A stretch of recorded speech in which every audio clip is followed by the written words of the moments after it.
오늘 말씀을 함께 나눌 때 우리 찬양대 성가대의 그 시편 23편으로 시작하게 된 것을 대단히 기쁘고 감사하게 생각을 합니다. 시편 23편은 사실 정말 많은 사람들이 좋아하는 그러한 성경 말씀입니다. 어린 아이들이 암송해서 노래하기도 하고 또 죽음을 앞둔 분들께서도 암송하기도 합니다. 사랑하는 성도 여러분, 시편 23편을 읽으시거나 노래하시면 어떤 장면이 먼저 머리에 떠오르십니까? 목자가 양을 데리고 이렇게 아주 목가적인 초원으로 인도하는, 또 거기서 같이 물을 마시고 쉬는 그런 그 안식의 장면이 떠오르십니까? 아니면은 사망과 같은 그런 골짜기, 악과 싸우며 의의 길로 향해야 하는 그 격정적인 그런 장면이 떠오르십니까? 또 혹은 5절과 6절에서처럼 여호와의 집에 아주 그 아름다운 하나님의 선함과 자비가 가득 차려진 그 상에 초청되어 거기서 머무르는 그런 장면이 떠오르십니까? 어떤 장면이 떠오르십니까? 3절에서 보시면 의의 길로 인도한다. 또 6절에서는 자비하심이, 인자하심이, 사랑이, 이렇게 노래하고 있습니다. 의의 길이란 심판을 포함하는 엄밀함을 의미합니다. 그리고 사랑이란, 또 자비함이란 용서를 포함하는 포용의 그 의미가 있습니다. 그러니까 그 엄밀함과 포용, 또 그 정의와 사랑은 사실 그 충돌하는 면이 있기도 합니다. 그런데 시편에서는, 오늘 시편 23편에서는 이 하나님의 의와 사랑을 어떻게 노래하고 있는가, 그 문제를 한번 살펴보겠습니다. 또한 시편 23편은 시이면서 노래이기도 합니다. 시편 150편 가운데 앞에 이렇게 소개되어 있는 음악적 용어가 한 20개 정도 사용되었습니다. 그러니까 시편은 근본적으로 찬양입니다. 노래입니다. 정의의 하나님, 사랑의 하나님을 우리의 지성으로 잘 이해하는 것도 참 중요합니다. 또한 동시에 하나님의 신비를 우리가 다 알 수 없고 우리의 언어로 다 표현할 수도 없습니다. 따라서 인간의 언어가 한계가 있다는 것, 그것을 이해하는 것도 참 중요합니다. 시편 23편의 그 저자는 지성으로만이 아니라 가슴으로, 마음으로, 몸으로 하나님께 고백하고 하나님께 찬양했을 것입니다. 따라서 우리는 그 인간의 언어가 가지고 있는 가치도 또한 우리가 잘 이해해야 되고, 동시에 한계도 잘 이해하면서 시편 23편의 그 깊은 내용을 우리의 가슴으로, 우리의 몸으로, 소리로 함께 잘 찬양할 수 있기를 소망합니다. 그래서 오늘은 상당히 대담한 두 가지 길을 한번 걸어가 보려 합니다. 시편 23편의 그 깊은 내용을, 그 언어가 가지고 있는 그 깊은 내용과 의미를 잘 한번 살펴보고 우리의 지성의 노력으로 잘 이해하려고 하는 그 하나의 길이 있고, 또한 동시에 언어의 한계를 이해하면서 그 언어의 세계, 의미의 세계로부터 약간 거리 두기를 하면서 또 소리의 세계, 특히 찬양의 세계가 갖고 있는 것, 이제 그 길도 이제 같이 걸어가면서 하나님을 한번 만나는 그러한 소중한 경험이 되기를 소망합니다. 우리 같이 기도드리겠습니다. 하나님의 그 놀라운 신비의 말씀이 우리의 가슴 가장 깊은 곳에 자리하게 하시고 이 땅에 널리 증거되게 하시옵소서. 예수님의 이름으로 기도드립니다. 아멘. 시편 23편을 저는 세막으로 구성되어 있는 하나의 연극과 같다, 이제 그렇게 생각을 합니다. 1절과 2절은 굉장히 목가적인 분위기의 그런 평화스러운 그런 일막을 구성하고 있고, 또 3절과 4절은 격정적인 사망과 악의 세계와 싸우고 또 의의 길로 인도하시는 그런 목자의 격정적인 삶의 여정, 그것이 이제 잘 그려져 있다고 생각이 되고, 또 5절과 6절은 여호와의 집에 나그네가 아니라 하나님의 자녀로 초대되어서 머무르게 되는 것, 그렇게 이제 그 세 가지 그 하나의 산막으로 구성되어 있다라고 이제 그렇게 생각을 합니다. 그런데 이제 저자가 지극히 개인적인 하나님과의 관계에 대한 그런 노래이기 때문에 이웃과 사회의 문제에 대해서는 사실 전혀 다루질 않습니다. 오로지 나와 하나님의 관계에 대한 시인 것처럼 보입니다. 우리가 이제 그쪽으로만 해석을 했을 때. 따라서 이 한 편의 시가 인생을 다 총체적으로 노래할 수 있다, 이렇게 생각하는 것은 사실 곤란합니다. 그 인생의 말로 다 할 수 없는 그런 그 복잡함, 또 불확실함, 또 부조리, 이런 것들이 단 6절의 그 시 속에 다 담겨 있을 것이다, 이제 그렇게 기대하는 것은 사실 무리가 있습니다. 산다는 거 우리가 다 같이 지금 살아가고 있지만 그렇게 단순한 것도 아니고, 그렇게 정돈되어 있는 것도 아니고, 그렇게 이제 확정적인 그런 것도 아닙니다. 그러면 도대체 왜 시편 23편을 그렇게 많은 사람들이 역사적으로 또 지금도 사랑하고 암송하고 있을까? 그것은 아마도 이 시편 23편이 인생의 가장 중요한 것들을 노래하고 찬양하고 있지 않는가, 이제 그런 생각을 해봅니다. 그러니까 생의 가장 중요한 것들에 우리가 몰두를 하고 그것을 놓치지 않고 그것을 고백하는 삶을 살아갈 때 그 외에 여러 가지 인생의 복잡함, 불확실함, 부조리, 이런 것들을 극복하고 하나님과 동행할 수 있지 않겠나, 그런 점에서 아마 시편 23편을 사람들이 굉장히 사랑하는 것 같습니다. 그러면은 이 6절 속에 무엇이 담겨 있길래 인생의 가장 중요한 것들을 우리가 그 속에서 발견할 수 있는가? 그것을 이제 구절 우리가 한번 살펴보겠습니다. 먼저 1막입니다. 시편 23편 1절과 2절입니다. 혹시 준비되어 있으면 화면에 좀 띄워 주십시오. 다 암송하시다시피 다 아실 테니까 제가 한번 읽어보겠습니다. 여호와는 나의 목자시니 내게 부족함이 없으리로다. 그가 나를 푸른 풀밭에 누이시며 쉴 만한 물가로 인도하시는도다. 하나님이 나를 인도하시고 안식하게 하는 목자이기 때문에 나는 아무것도 부족한 것이 없다, 이제 그런 말씀이죠. 우리는 인생을 살아가면서 하나님의 보호, 또 하나님의 안식, 또 우리의 휴식, 이제 그런 것들을 굉장히 기대하고 또 바라기도 합니다. 그런데 이 좋은 말씀 속에 우리의 그 마음을 덜컹하게 하는 말씀이 있습니다. 부족한 것이 없다라는 말씀이 있습니다. 부족한 것이 없다. 정말 그렇게 사십니까? 부족한 것이 많지 않습니까? 부족한 것이 너무 많아서 괴롭지 않으십니까? 근데 부족한 것이 없다라는 이 고백을 늘 그렇게 하실 수 있습니까? 우리 삶 속에? 참 쉽지 않을 겁니다. 왜 그럴까? 왜 우리는 살아가면서 부족한 것이 많을까? 한 세 가지로 생각해 볼 수 있습니다. 첫째는 이 종교라는 것이 현대인들에게 더 이상 그 삶과 죽음의 문제가 아닙니다. 현대인 많은 사람들에게 종교라는 것, 산책로나 장식품인 경우가 참 많습니다. 그러니까 우리가 기독교인이면서도 여호와를 나의 목자인 것 착각을 하고 살아가는 경우가 참 많습니다. 사실은 우리 삶의 주인은 누굽니까? 사실은 우리 삶의 주인은 납니다. 여호와를 나의 목자라고 고백은 하지만 그런 삶을 살아가는 것은 굉장히 어려운 일입니다. 성탄절을 즈음해서 곳곳에 여러 빌딩에 그 장식품들이 참 많이 있습니다. 아름답기도 하지만 그 장식품을 보며 거리를 거닐 때 참 씁쓸하기도 합니다. 하나님이 내 장식품은 아닐까? 예수가 내 장식품은 아닐까?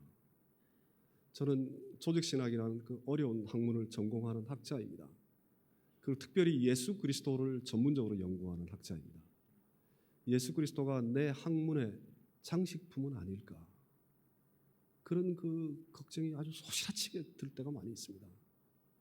종교가 하나님이 나의 장식품은 아닐까? 정말 여호와가 나의 목자일까? 라는 그런 생각을 하게 됩니다. 내가 나의 목자일 때 우리는 부족할 수밖에 없습니다.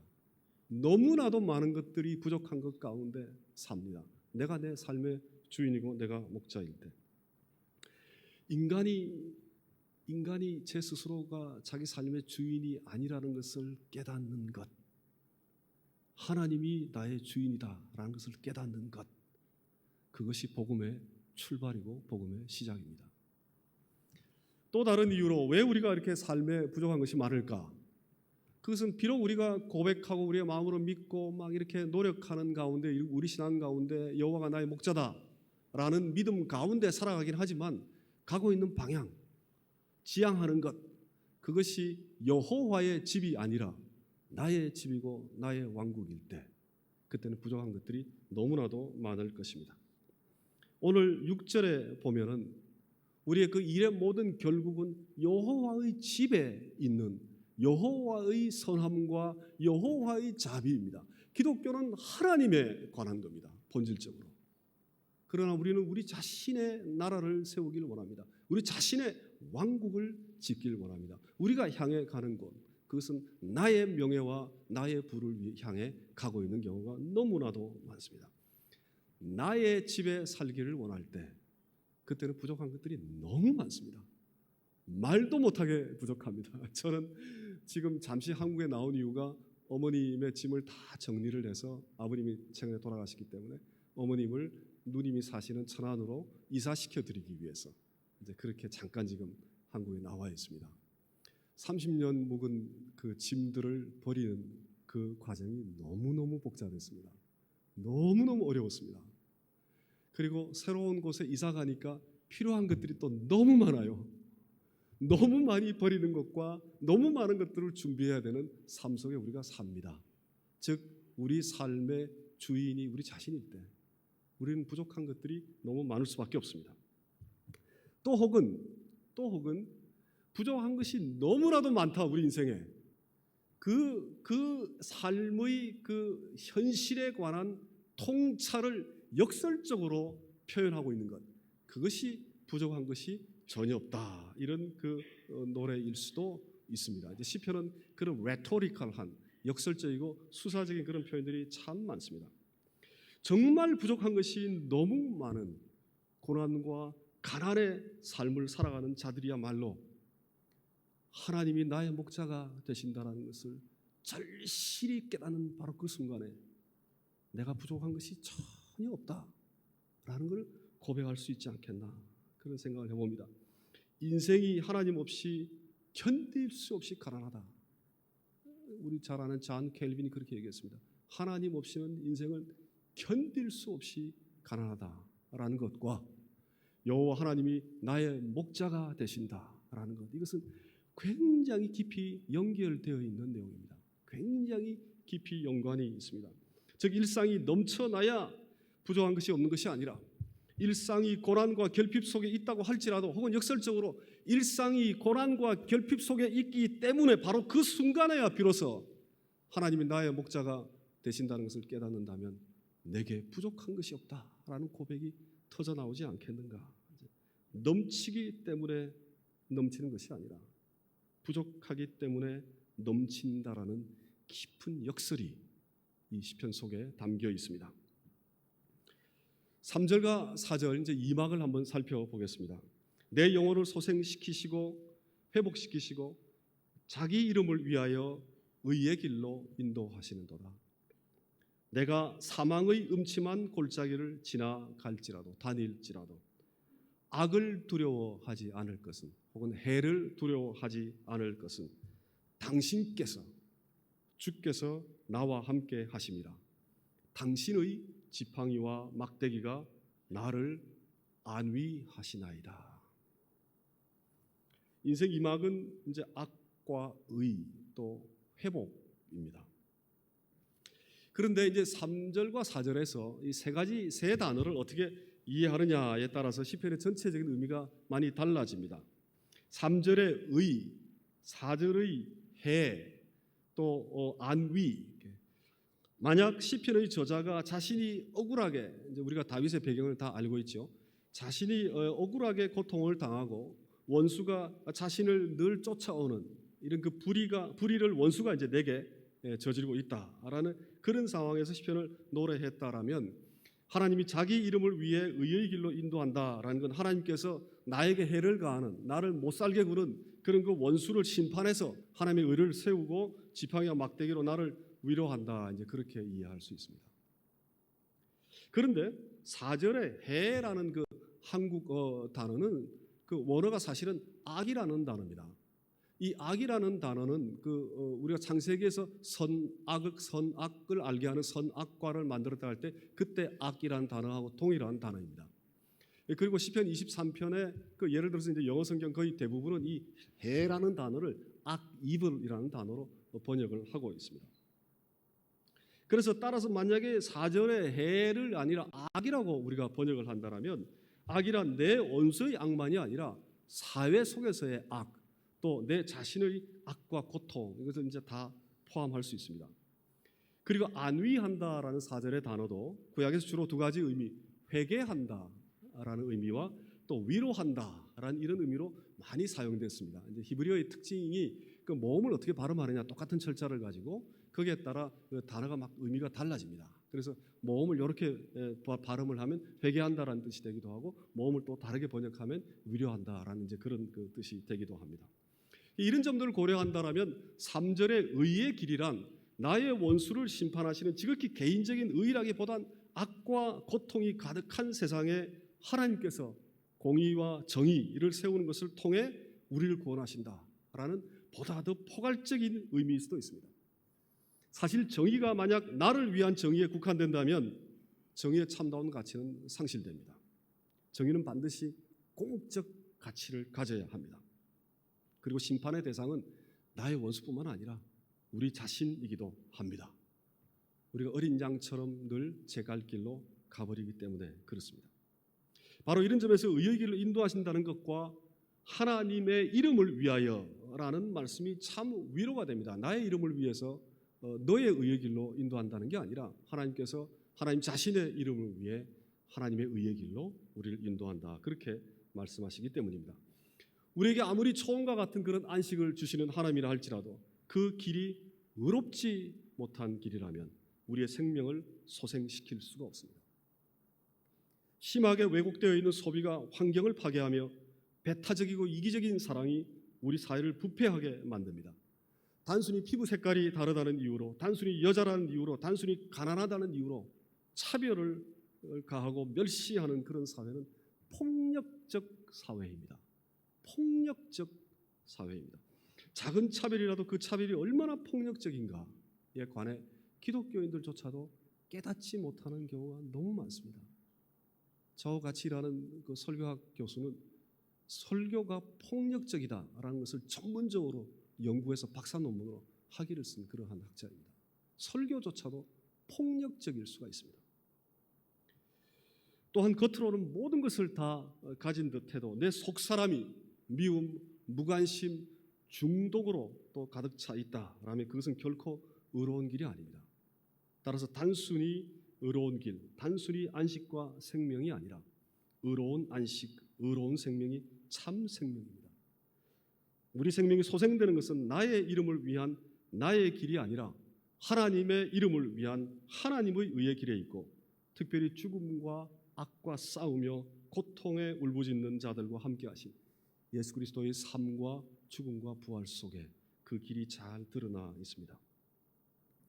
그런데 시편 23편이 우리에게 참 큰 위로가 되는 것은 바로 이제 4절에 담겨 있습니다. 마지막 부분입니다. 당신께서 나와 함께 하십니다.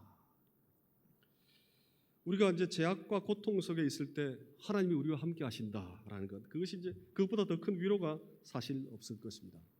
고난의 하나님이 우리와 함께 하신다라는 것.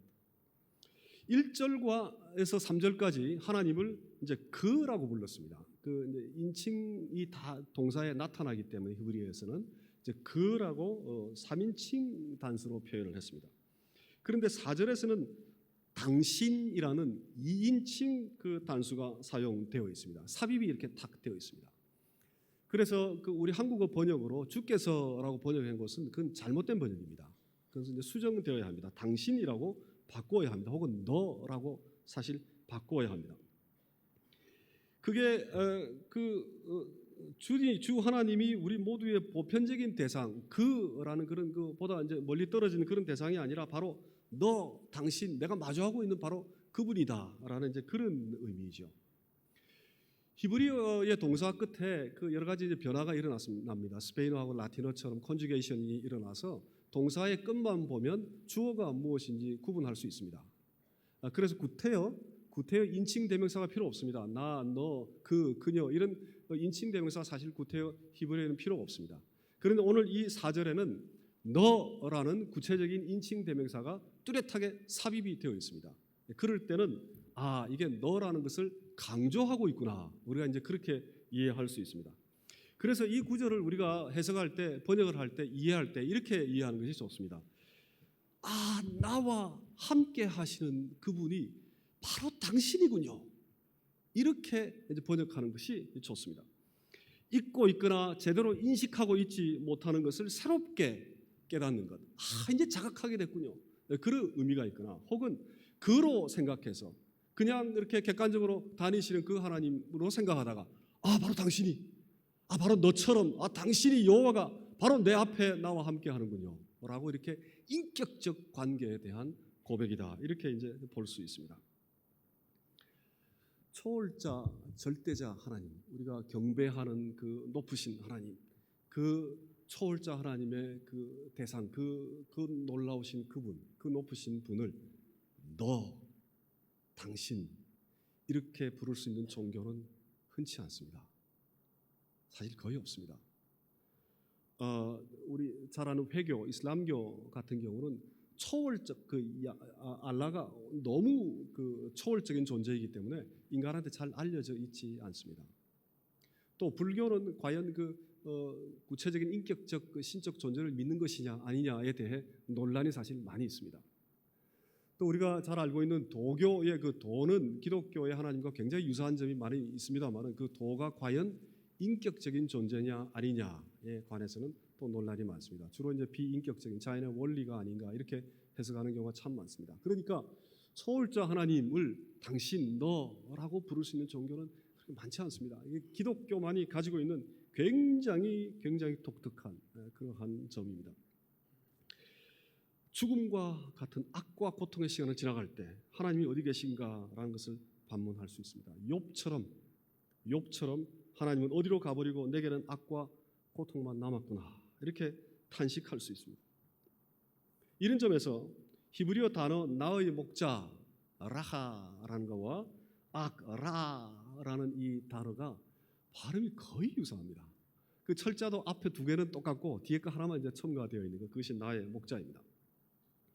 죽음과 악과 고통의 시간을 지나갈 때 우리가 고통만을 마주하고 있다라고 이제 생각할 수 있지만 내가 미처 알기도 전에 그 악의 그 이면에 나의 목자 하나님이 같이 있다. 내가 미처 하나님을 깨닫기도 전에 내가 죄인 되었을 때 나를 사랑하는 그 하나님이 고통의 이면에 함께 하신다. 또 우리가 굶주리고 목마르고 추위에 떨며 불의로 인해 옥에 갇혔을 때 예수께서 우리와 함께 하시며 우리를 형제와 자매로 부르시는 바로 그 하나님이 고통의 바로 이면에 함께 하신다라는 것을 이 히브리어를 이해하는 분들이 노래할 때 소리로도 의식할 수 있는 이제 그러한 면이 있습니다. 그 나의 목자와 악이라는 단어가 소리가 아주 유사하기 때문에 그렇습니다. 하나님의 임재를 경험하는 것보다 더 큰 위로는 없습니다. 당신의 지팡이와 막대기가 나를 평안하게 하고 또 위로합니다.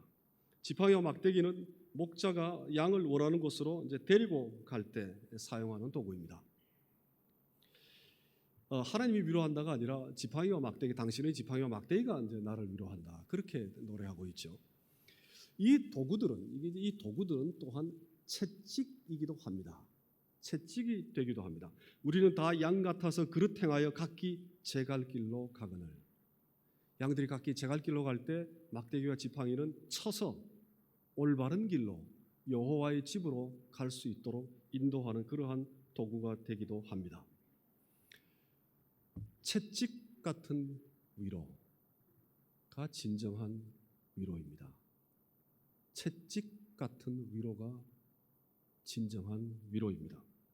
우리를 그대로 내버려 두시는 것이 아니라 우리를 고치시어 우리를 새롭게 하시어 트랜스폼 하셔서 새롭게 고치시어 sanctify 하셔서 거룩하게 하셔서 고치셔서 우리를 하나님께로 인도하는 것, 그것이 의의 길입니다.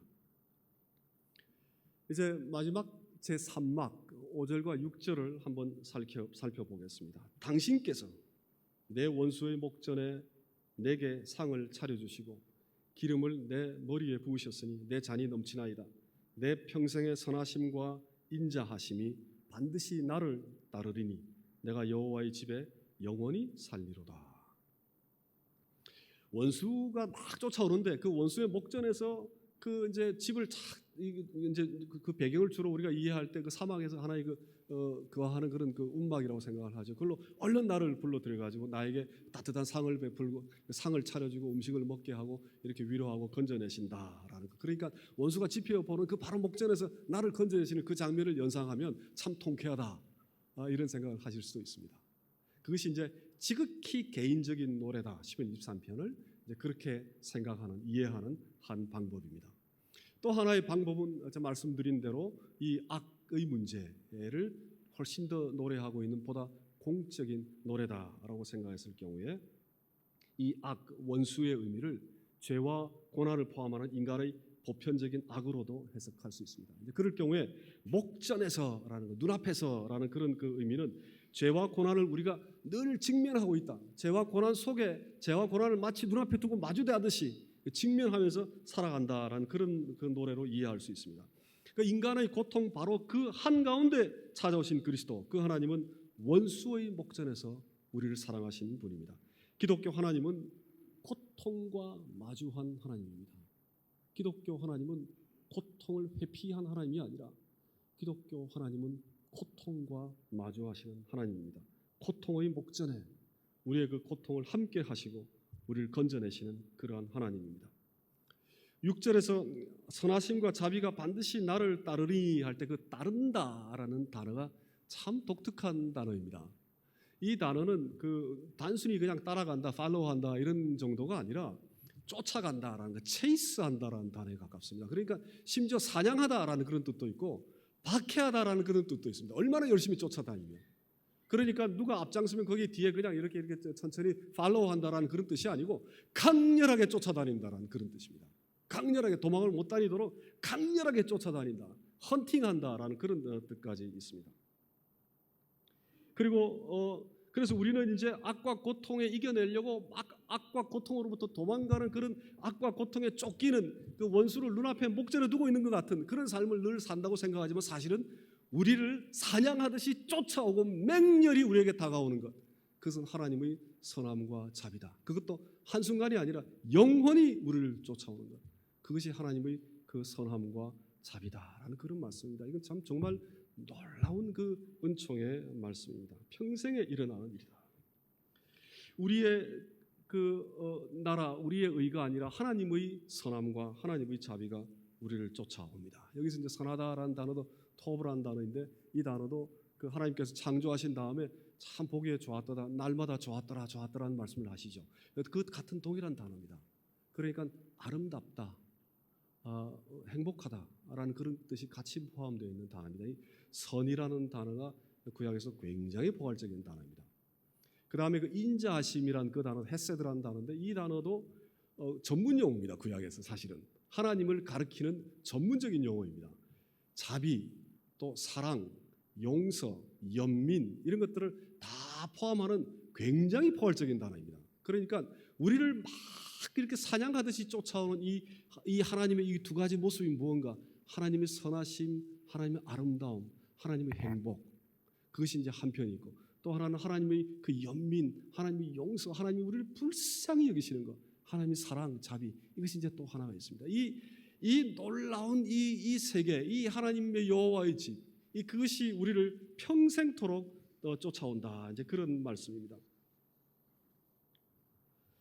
시편 23편은 이렇게 산막으로 구성되어 있다라고 이렇게 이제 볼 수 있습니다. 목자가 되신 그 여호와가 많은 양들을 돌보시는 그림이 있고 또 양이 제갈길로 가거나 죽음에 직면했을 때 지팡이와 막대기로 훈계하고 또 좋은 길로 인도하시는 그런 장면, 또 식탁이 가득 차려진 그 음식에 나그네를 대접하는데 그 나그네가 더 이상 나그네가 아니라 영원히 여호와의 집에 살 수 있게 하는 그러한 그 세 가지 장면이 시편 23편을 우리가 읽으면 떠오릅니다.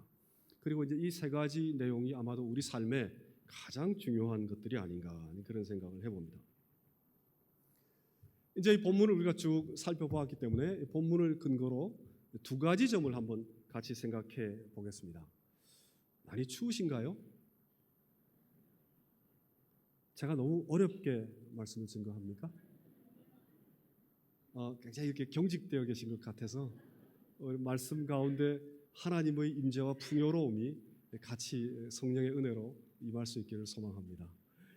이 조금 깁니다. 이제 두 가지 주제에 관해서 지금 이제 얘기를 할 겁니다. 첫째는 우리 시편 23편이 그냥 아름다운 노래인 걸로 생각했는데 사실은 그 안에 하나님의 의, 하나님의 사랑, 이 두 가지 아주 중요한 주제가 그 속에 담겨 있습니다.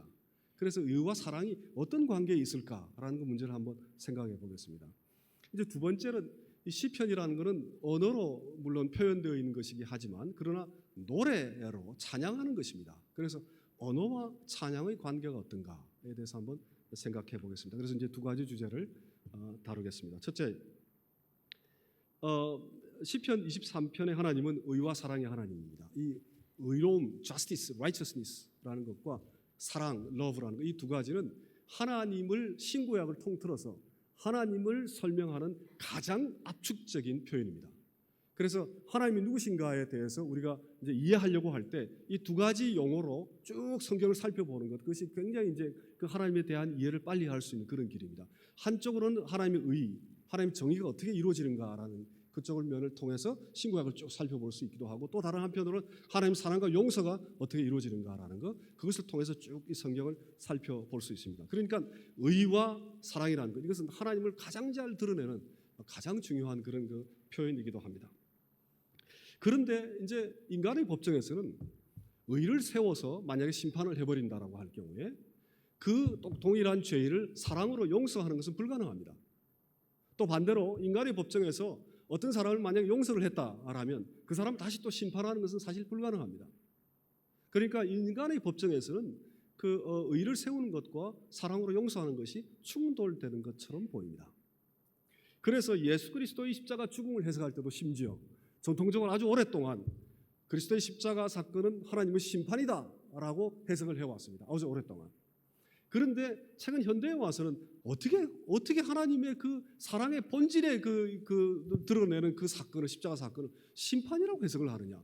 사랑이란 용서라고 해석을 해야지. 이제 그렇게 하는 것이 현대인들의 해석입니다. 그런데 사실 잘 엄밀하게 살펴보면 죽음이 발생했다라는 것은 뭔가 심판과 그 엑스큐션 뭔가 일어난 거죠. 죽음이 발생했다라는 것은. 그래서 심판이라는 그 본질적인 내용을 우리가 거부할 수가 없습니다. 죽음이 발생했다라는 것은 심판이 일어난 거죠. 그런데 그 죽음이 누구의 죽음입니까? 하나님의 독생자의 죽음이다라는 차원에서는 우리를 또한 용서하신 거기도 합니다. 그래서 하나님, 특히 그리스도 안에 드러난 하나님, 또 구약부터 계속 계시되어 왔던 그 하나님은 의와 사랑이 같이 공존하고 있는, 같이 함께 포용되어 있는 바로 그러한 하나님입니다. 그것이 기독교의 사실 깊은 신비입니다. 성경에서 의, 정의라는 것은 도대체 무엇일까? 일반 사회에서 의라는 것은 주로 도덕적이고 법률적인 측면만을 얘기합니다. 의로움이라고 얘기할 때. 그러나 이제 기독교의 의라는 것은 개인적이고 도덕적인 의로움뿐만 아니라 거짓과 위선에 빠지지 않는 그런 영적 의로움, 이웃과 사회를 돌아보는 사회 정의를 포함하고 있고 하나님과 사람의 관계가 회복되는 것, 관계적인 그런 면도 있고 심지어 하나님을 아는 지식, 그리스도를 아는 지식, 인간이 누군가를 아는 지식, 인간이 얼마나 죄인인가를 아는 지식까지 다 의로움 속에 포함되어 있습니다. 굉장히 포괄적인 의미를 가지고 있습니다. 기독교에서 의라고 할 경우에 특별히 이제 기독교의 의는 사회적인 의를 굉장히 민감하게 다룹니다. 이 부분에 대해서 제가 예를 들어서 한 세 가지 정도를 살펴볼 수 있는데 그 성경 속에서 이사야 1장에 보면 사회적인 의 또 사회적인 악에 관해 두 가지 아주 중요한 점이 선포되어 있습니다. 13절에 보면은 헛된 재물을 다시 가져오지 말라. 분향은 내가 가증히 여기는 바요 월삭과 안식일과 대회로 모이는 것도 그러하니 성회와 더불어 악을 행하는 것을 내가 견디지 못하겠노라. 그러니까 율법을 지키면서 특히 성회로 모이면서 특히 예배를 드리면서 악을 저지르는 사회적 위선, 모여있기 때문에 그런 척하는 것, 그 위선을 성경은 지적하고 있습니다. 단순히 함께 모여서 예배하는 것만으로 하나님의 의를 따르는 것이 결코 아닙니다. 오히려 함께 모여서 예배함으로써 절기를 지킴으로써 제사를 드림으로써 마치 하나님과 관계가 회복되고 하나님의 백성이 된 것으로 바르게 살아가는 것으로 착각하는 위선, 그것을 성경이 아주 통렬하게 지적합니다. 하나님은 다시는 내게 오지 말라. 피곤하다. 그렇게 말씀하세요. 너희들에게 지쳤다. 그렇게 말씀하십니다. 교회에 속했거나 하나님에 속했다라고 그 착각하는 위선, 그것은 이제 사회적 위선이라고 부를 수 있습니다.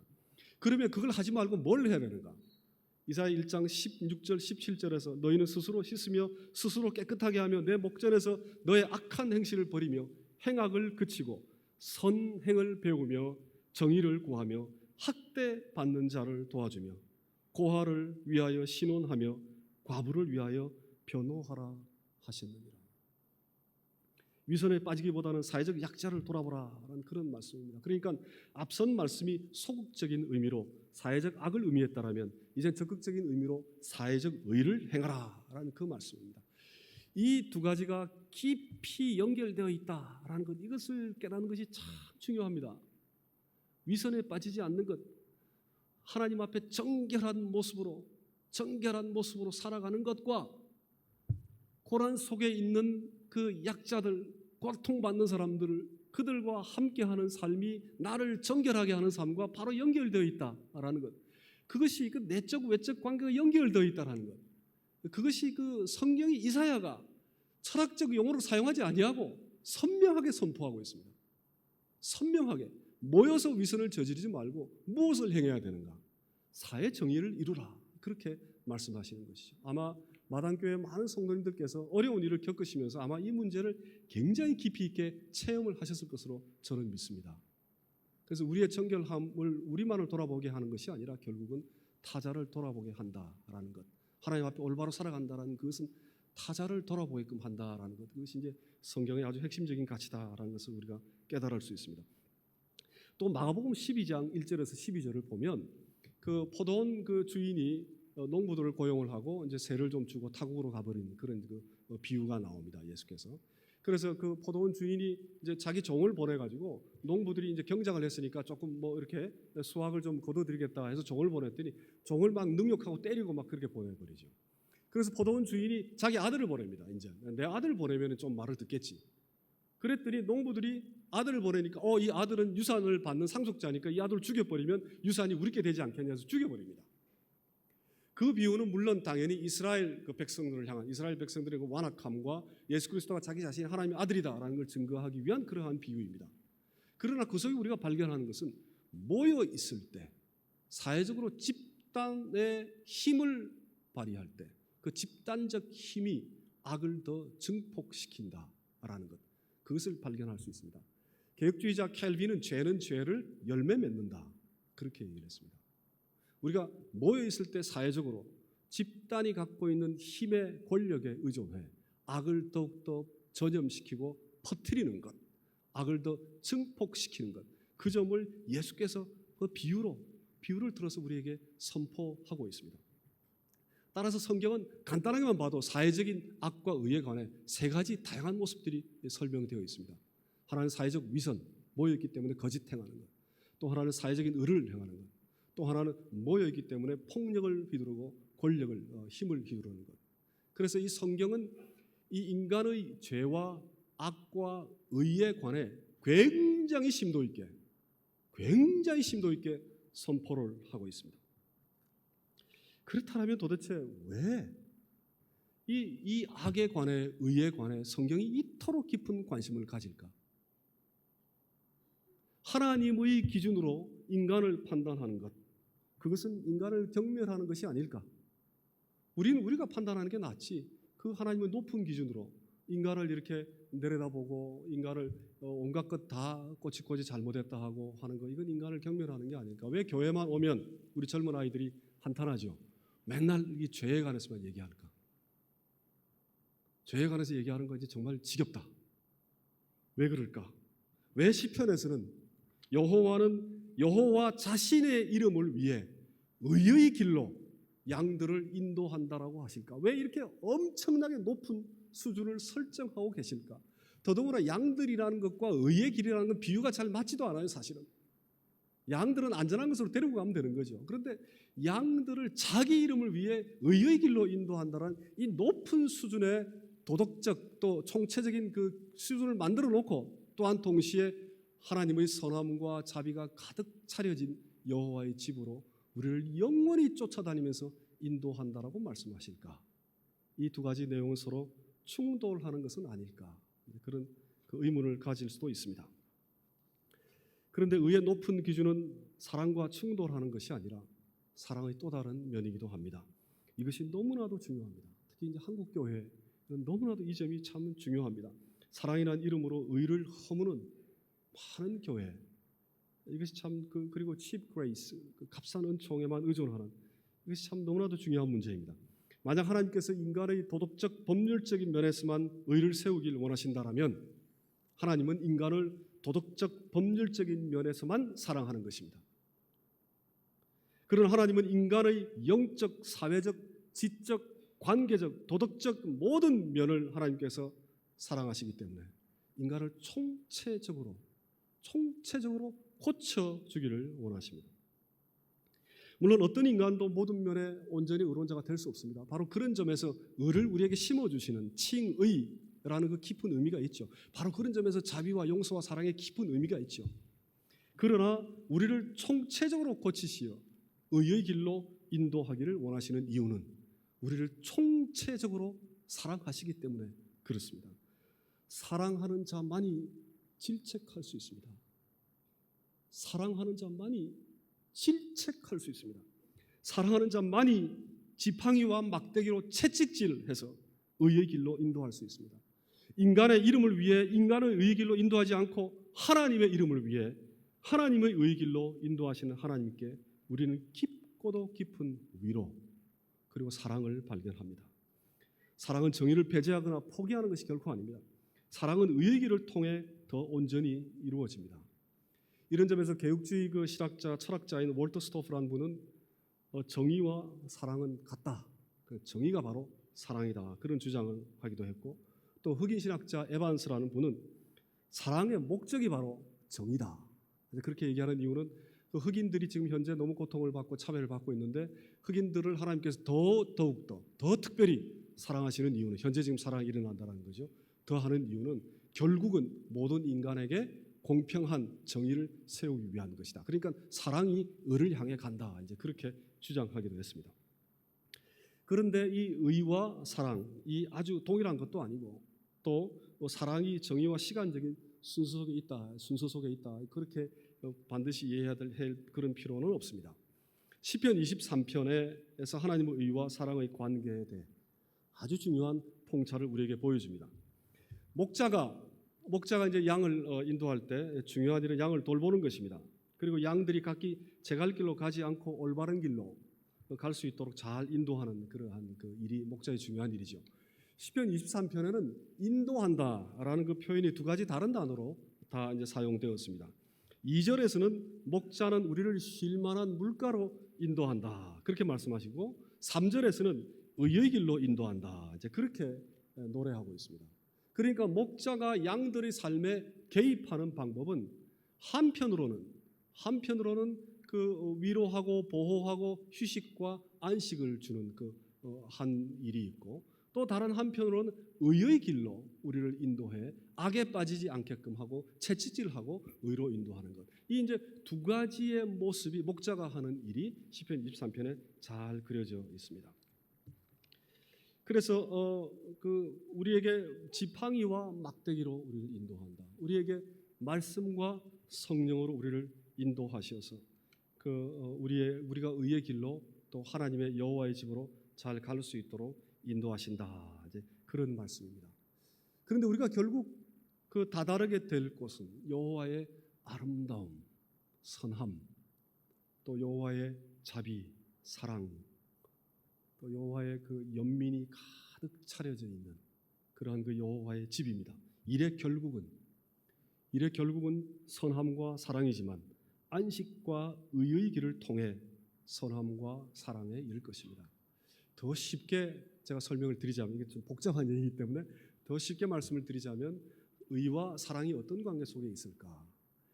사랑이라는 하나님의 그 큰 포용적 틀 속에, 사랑이라는 큰 하나님의 포용적 틀 속에 의의 길이 아주 깊숙하게, 아주 중요한 길로 담겨 있다.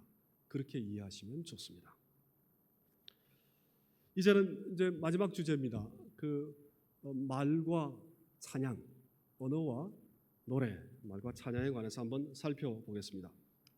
시편은 이제 말을 기본적인 내용으로 하고 있고 그 위에 소리와 몸짓을 더하는 그러한 찬양시입니다. 그래서 이 시를 찬양하면 눈앞에 펼쳐지는 것 같은 장면도 떠오르고, 또 목자 되신 하나님이 평생토록 우리와 함께 하신다는 것을 기뻐하는, 감사하는 그런 소리도 들립니다. 찬양은 언어를 배제하지 않고 하나님께 가까이 가는 최고의 소통과 표현법입니다. 인간의 말, 인간의 언어는 하나님이 주신 가장 그 소중한 선물 가운데 하나이고, 인간이 소통과 표현을 하는 데서 아주 결정적인 그런 수단입니다. 우리가 욥기서, 전도서 한 2000년, 2500년, 3000년 전에 기록된 글을 읽어봐도 인생이 이렇게 부조리하구나, 불합리하구나, 고통 속에 있구나. 욥은 까닭 없는 고난을 한탄하고 여호와께 탄식한 그런 그 분입니다. 그 탄식이 지금도 일어나고 있죠. 까닭 없는 고난이 왜 일어나는가라는 문제. 그러니까 그 3000년 전에 있었던 그 일, 그 글로 기록된 내용들이 우리에게 잘 전달이 되는 것입니다. 그리고 플라톤이라는 그리스의 철학자가 공화국이라는 책을 썼는데 2500년 전에 그 민주주의의 문제점을 잘 지적을 하고 있습니다. 다른 내용도 많지만 지금 읽어봐도 이거 정말 어떻게 이렇게 민주주의 문제점을 잘 지적하고 있을까? 이게 우리가 잘 알 수 있습니다. 고려시대 상충곡 제가 참 좋아합니다. 자연과 인간이 벗되어서 함께 노는 그 모습을 정말 탄성이 나올 정도로 아름답게 표현을 하고 있죠. 지금 읽어봐도 우리에게 잘 전달이 됩니다. 그래서 언어는 정말 하나님이 주신, 우리에게 허락하신 귀한 것도 귀한 그러한 선물이기도 합니다. 그런데 언어는 한계도 많습니다. 언어 참 문제가 많습니다. 언어가. 글도 문제가 참 많습니다. 그 언어와 진리의 세계가 반드시 동일하냐? 그렇지 않을 수가 있습니다. 참 우리 조심하셔야 합니다.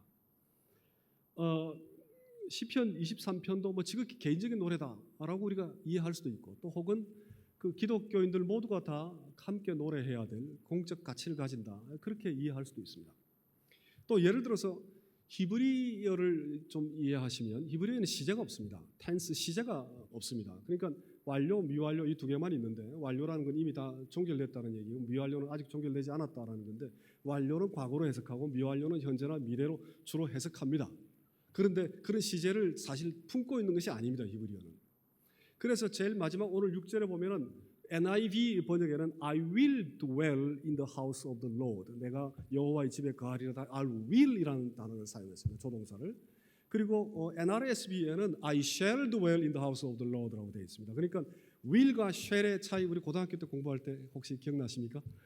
내가 거하리라 할 때 I will이라고 표현하면 뭔가 내가 좀 나의 의지도 첨가하는 그런 의미가 좀 있습니다. 지금 구태 그렇게 구분 안 합니다만은, 그런 I shall dwell 하게 되면 그런 일이 미래에 그냥 일어날 것이다라는 조금 더 객관적인, 나하고 무관하게 그런 그 표현이기도 합니다. 그러니까 이거 will을 써야 될지 shall을 써야 될지 영어로 번역하면 참 어렵습니다만, 히브리어에는 그런 구분이 없습니다. 히브리어 원래 다윗이 노래할 때는 그런 구분을 의미하지 아니하고 노래했습니다. 그러니까 한국어 살리로다라는 번역이 훨씬 더 좋습니다. 영어 번역보다도. 그러니까 언어에는 이런 참 많은 한계를 가지고 있습니다. 동일한 언어를 사용할 때 그 언어가 유발시키는 행동에 관해 여러 가지 이론들이 있습니다. 예를 들어서 비가 내린다라는 사실을 전달하고 표현하는 언어가 있습니다. 기상캐스터가 만약에 비가 내린다라고 얘기하면 그냥 문법에 맞추어서 표준어를 정확하게 사용해서 정확하게 비가 내린다라는 사실 자체만을 전달하면 되죠. 그것이 이제 중요한 문제입니다. 그런데 부부가 이제 아침부터 싸웠습니다. 그래서 하루 종일 냉전에 이제 있었습니다. 한마디 말도 하지 아니하고. 그 저녁쯤 돼서 이제 비가 내리는 거 보고 부부 가운데 한 명이 쓱 지나가는 말로 무심한 척, 비 내리네. 그렇게 얘기했다는 건 무슨 뜻입니까? 그만하자 이제. 이제 그만하자. 내가 용서 부탁한다. 내가 용서할게.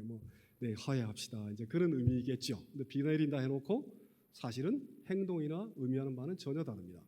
또 아침에 복잡하게 우리 자녀들이 막 아침에 막 준비하고 있는데 우리 부모가 비 내려! 라고 얘기했으면 그 무슨 뜻입니까? 우산 가지고 가, 그런 뜻이죠. 비 내린다라는 걸 얘기하려는 게 아니라 우산을 가지고 가거나 비옷을 챙겨가, 이제 그런 뜻입니다. 그러니까 언어가 어떤 맥락에서 어떻게 사용되느냐에 따라 의미하고 행동을 유발하는 것이 굉장히 다릅니다. 근데 가장 언어에서 심각한 문제는 그 언어가 설명하고 있는 그 대상, 그 말이 표현하고 있는 사태, 실제 리얼리티, 그것의 관계입니다. 이 관계가 얼마나 밀접할까? 그 상응 이론이라고 그러는데 얼마나 밀접할까? 굉장히 어려운 문제입니다. 예를 들어서 한번 상상을 한번 해보십시오. 한 번도 태어나서 커피를 마셔본 적이 없는 분이 있다고 한번 상상을 해보십시오. 맛보지도 못하고 향기도 맡아본 적이 없는 분이 있습니다. 한 번도 커피의 맛을 전혀 모르는, 전혀 맡아본 적이 없고 향을 맡아본 적도 마셔본 적도 없는 그분께 말로 커피의 맛과 향기가 어떻다라는 것을 한번 설명해야 한다고 생각을 한번 해보십시오.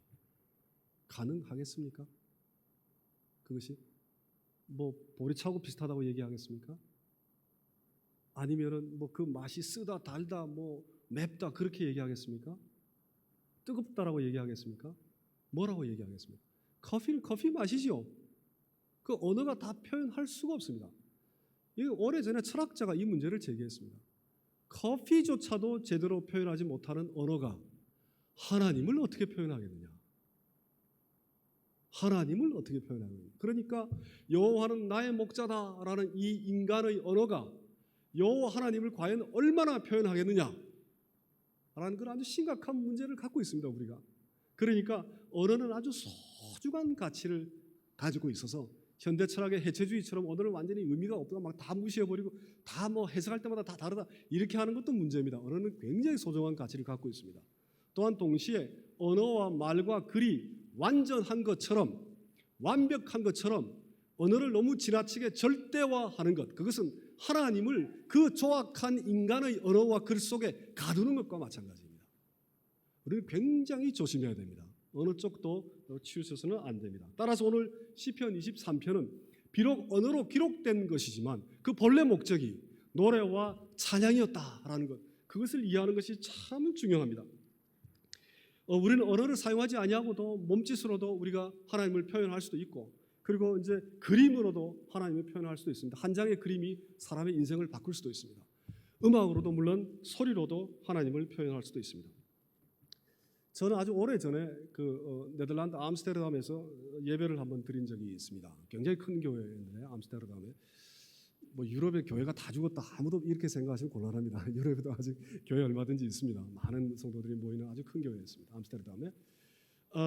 그날 예배에 설교 바로 직전에 그리스도의 십자가 사건을 짤막하게 연극으로 했었습니다. 연극으로 이제 공연을 했었습니다. 그래서 십자가 사건의 이제 장면을 몇 가지를 성경을 근거로 해서 이제 보여주고 난 다음에 갑자기 전체적으로 교회 예배당에 불이 다 꺼져 버렸습니다. 갑자기 암흑 속에 다 꺼져 버리고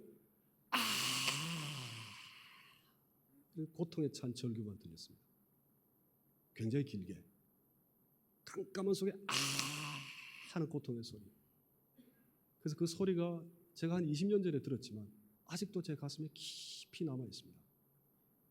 그래서 그 고통에 찬 소리는 그리스도의 십자가 사건을 표현하는 언어적 표현과 비언어적 표현 사이에 중간쯤에 경계쯤에 있는 것이 아닌가, 이제 그런 생각을 해봅니다. 찬양은 또 노래는 이 언어적인 그 내용을 담고 있으면서 동시에 비언어적인 그런 소통 수단이기도 합니다. verbal and non-verbal이라는 거죠. 언어적이면서 비언어적인 요소를 다 가지고 있습니다. 특별히 찬양은 하나님을 찬양하는 노래하는 그런 아주 독특하고 특별한 그러한 우리에게 주신 선물입니다. 찬양 속에는 언어가 표현하고자 하는 감격, 슬픔, 기쁨, 탄식 등이 언어적 표현보다도 더 깊이 있게, 더 절절하게, 더 간절하게 담길 수 있습니다. 여호와는 나의 목자시니 내가 부족함이 없다라는 걸 언어로 분석하고 이해하는 거 우리가 지금 쭉 다 했죠.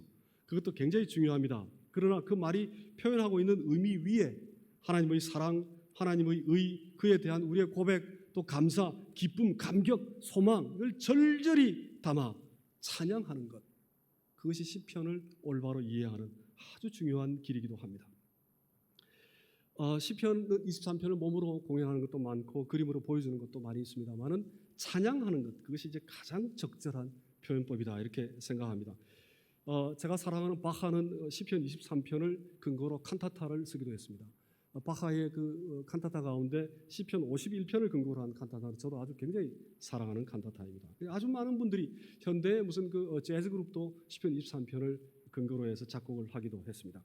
오늘 특히 이제 또 마당기도회가 찬양한 시편 23편 최덕신의 찬양도 참 너무 좋습니다.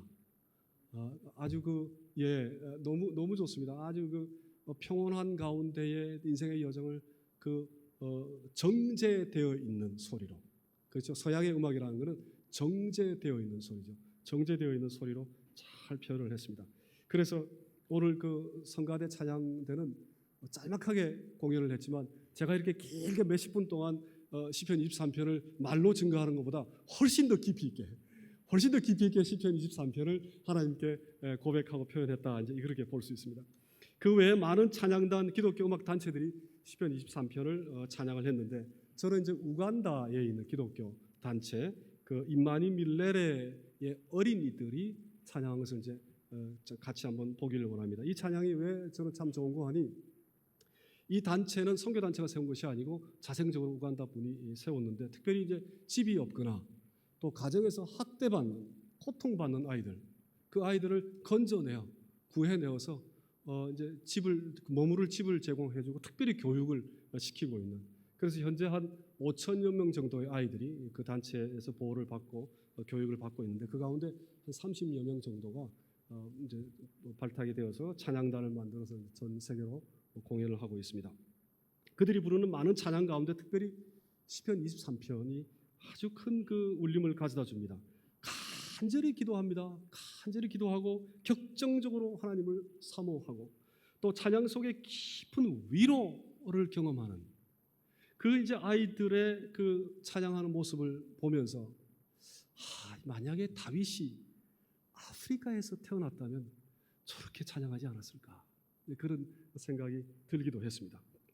가사의 내용은 시편 23편을 그대로 부르고 있는데, 막대기와 지팡이가 위로한다는 부분, 또 여호와의 집에 산다라는 부분을 반복적으로 이제 부르고 찬양하고 있습니다. 너무 길기 때문에 4절부터 나오는 부분을 함께 보시면서 마음으로 우리가 또 같이 찬양을 하겠습니다. 찬양으로 시작해서 찬양으로 끝나는 것이 이제 오늘 설교의 가장 중요한 내용입니다. 같이 한번 보시겠습니다.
같이 기도드리겠습니다.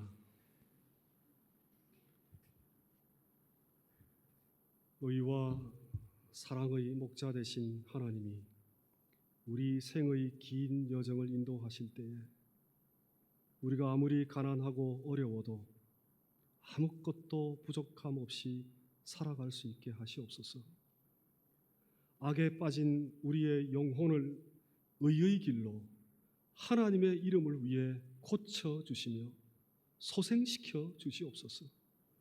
죽음과 같은 죄와 고통 속에 하나님을 도저히 찾을 수 없어서 하나님께 부르짖는 바로 그 순간에 하나님 바로 당신이 우리와 함께 하신다는 것을 깨닫게 하시옵소서.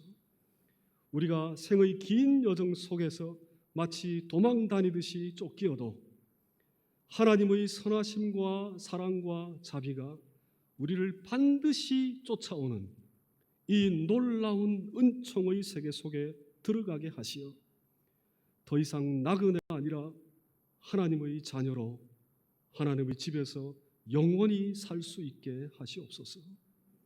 예수님의 이름으로 기도드립니다. 아멘.